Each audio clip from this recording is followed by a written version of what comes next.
इस पर मजीद बात करने के लिए हमारे साथ तज्ज़ियाकार सीनियर सहाफ़ी रिजवान रज़ी साहब मौजूद हैं, उनको भी शामिल है, गुफ्तगू करते हैं। रज़ी साहब, हम देख रहे हैं कि नून लीग की जानिब से इजलास जारी है, लेकिन अभी तक कोई फैसला नहीं हो पाया कि किसको टिकट देनी है, किसको नहीं टिकट देनी।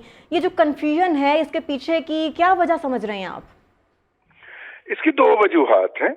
एक तो ये कि 6 सीटें कम हुई हैं और लाहौर के अंदर भी एक सीट जो है वो कम हुई है। अब उस सीट के ऊपर सरदार अयाज सादक साहब भी उम्मीदवार हैं और रुहेल असगर साहब भी उम्मीदवार हैं।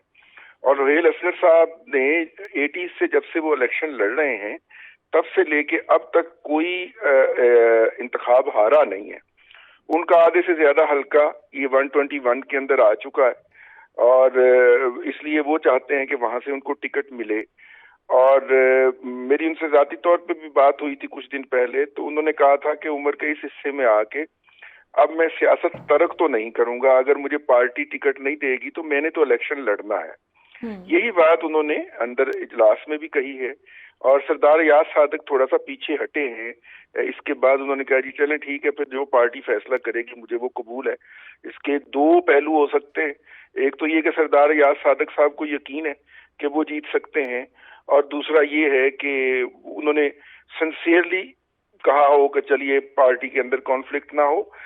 दूसरा प्रेशर पीएमएलएन के ऊपर जो है, जो उन्होंने एडजस्टमेंट करनी है इस्तेकाम पार्टी के लोगों से जो आए हैं इस पार्टी में, या इनके साथ वो जो सियासी सीट एडजस्टमेंट चाह रहे हैं, उसकी वजह से कि जब वो उनको अकोमोडेट करते हैं तो फिर उन वर्कर्स को या लोगों को कहाँ लेके जाएं जिन्होंने इस तमाम अरसे में पार्टी का साथ दिया है और कुर्बानियां दी हैं। तो इसमें फंसी हुई है पीएमएलएन। और ज़ाहिर है पंजाब सबसे बड़ा मैदान है मुकाबले का, और पंजाब के अंदर ही सबसे ज्यादा सीटों का फैसला होना है।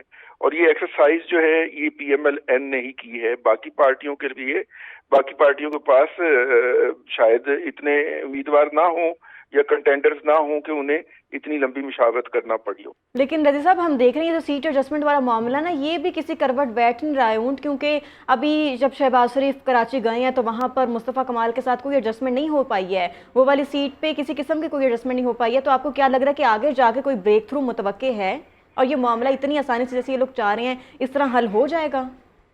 हाँ देखिए, एमकेएम की तो ये रवायत रही है कि वो इलेक्शन के बाद पॉलिटिकल अलायंस बनाया करते हैं। ये पहली दफा है कि इलेक्शन से पहले उन्होंने बनाने की कोशिश की है, जो नहीं बन पाया। एक बात। दूसरी बात ये है कि एमकेएम का मामला अलग है और इस्तेहकाम पार्टी का मामला अलग है। इस्तेहकाम पार्टी जो है वो बुनियादी तौर पर इसलिए एस्टेब्लिश की गई थी कि जिन लोगों को पीटीआई छुड़वाई जा रही है या जब वो छोड़ रहे हैं तो उनके लिए कोई पनाहगाह हो, तो वो पनाहगाह के साथ जो है बुनियादी तौर पे उन लोगों को एडजस्ट करना है जिन्होंने अदम एतमाद की तहरीक के अंदर पीटीआई को छोड़ा था और पीडीएम का साथ दिया था। तो अब देखिए इसका नतीजा क्या निकलता है, बड़ा ही टफ होगा। और हमें पीएमएलएन से कई शाहिद खाकान अब्बासी जो हैं वो उभरते हुए नजर आएंगे, जो कहेंगे कि जी हमने इंडिपेंडेंटली इलेक्शन लड़ना है और हमें अच्छा किया पार्टी ने आजाद कर दिया।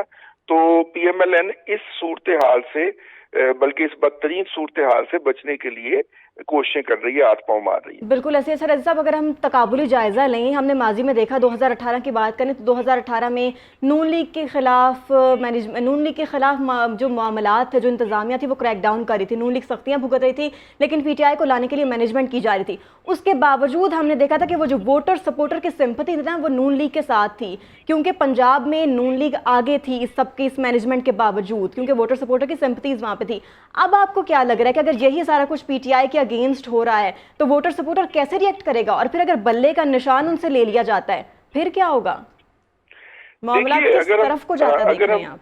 अगर हम देखें तो उस वक्त इलेक्शन से एक दिन पहले कुछ लोगों ने पीएमएलएन छोड़ के और शेर का निशान तर्क करके खुद को इंडिपेंडेंट करने का ऐलान कर दिया था।